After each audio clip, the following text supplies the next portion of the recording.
the thing that I think, again, I always sit down with people and that are trying to get their financial feet underneath them and starting out. One of the things that I always tell them, and you brought up some good history, and you've seen this in your life. I've seen a little bit of it. Is there's really we're not really dealing with anything new today. Right. It feels so different and strange many times.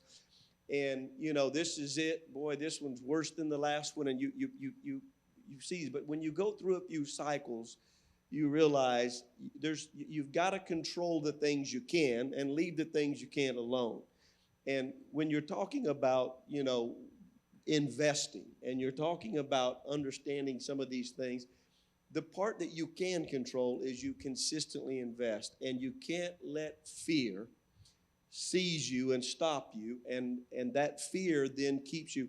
I run into people that it's heartbreaking that, well, I got scared, I pulled out, I did this. The things you can control is consistently investing and maintaining those, because as you were sharing some of that history and we're seeing that evolve, there's been a lot of times that, boy, this is it, bottoms and fall out. But if you maintain a discipline through that, Yeah. it makes a big difference.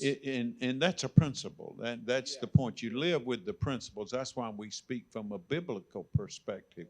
When God brought them all the way out of Egypt through the desert, it was to teach them the principles of God, and discipline was the main one.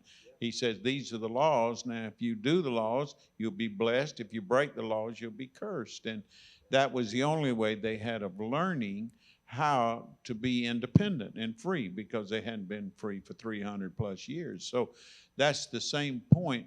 The principle of discipline, consistency, just like the sun comes up and goes down every day. Thank you, Jesus. So it is that the market goes up and it comes down, but you're going to hit the low and you're going to hit the high if you do it continuously.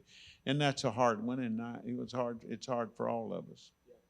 And it goes back to what I was sharing earlier with the behavioral side of things.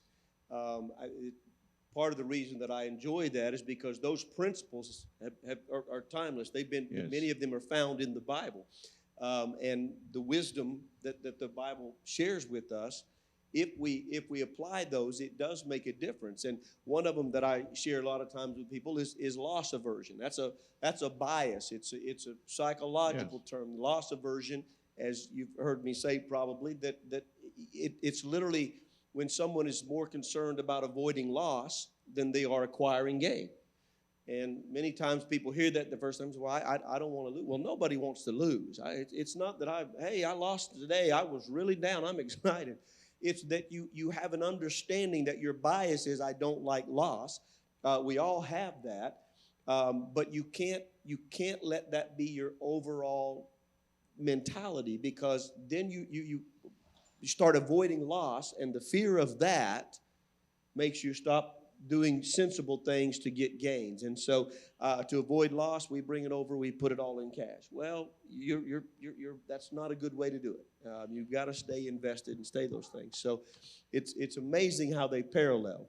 One of the things, and I agree with you, of course, but one of the things that you go back again to biblically, that God was teaching them discipline to be free. Yeah. Then when they became free, he was teaching them to give. And as you give, that's a principle of God. That's right. Give, and Jesus taught us, given it shall be given. But I'm not talking about just money. I'm talking about if you have a business, you give good service and That's you'll right. get back customers. That's If you have a service that you provide for people, you do it out of a giving heart, and it will bring back the dividends. That's right. And so you have to, even investing, Yeah. oftentimes, like in your 6 buckets, it's not all about me. Right. I That's right. care about others. I care about family. I care about leaving something for somebody besides family. I want to give. I want to be able to give to whatever comes up. I want to have money to give. I don't want to hold on to it and then one day expect to be able to start giving. It's not in your heart.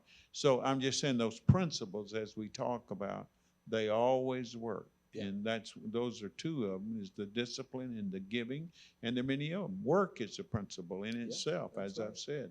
Work well. That was do your job and do it well, and it will bring back dividends to you. That's exactly Simple, but it's sometimes, like I say, it's kind of hard. It's like digging a ditch. It isn't hard to do it, but it's hard work. Well, I often say it's not getting people to understand deep, difficult, hard financial principles that's ever Yeah. the challenge.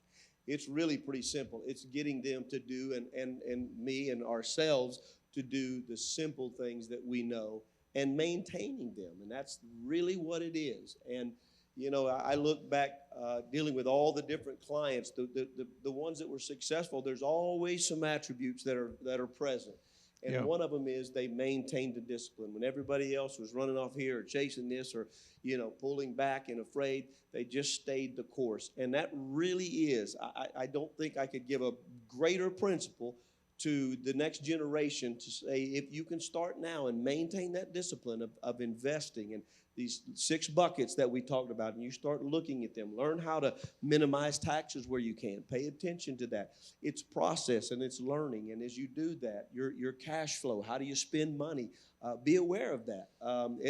One of the biggest advances we're starting to see in finance is behavioral economics, because how we think about money, how we interact with it is far more important than you getting the absolute right investment. Now, that's, well, what?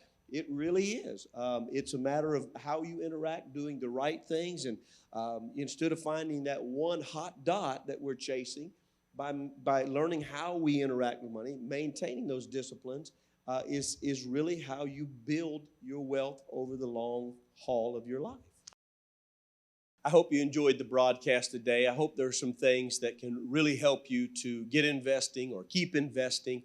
That is our desire here. I wanted to make quick mention of helpmeinvest.com. Helpmeinvest.com, an organization that we've put together. There's no fees. There's no products to sell you. It is literally designed to help you invest, to become a better investor. So you can go there, set up an appointment for 30 minutes. We'll spend some time with you. We'll go through your portfolio. We'll help you get started wherever you're at. Helpmeinvest.com. I hope you'll take advantage of it. I hope that you will continue to send in your questions.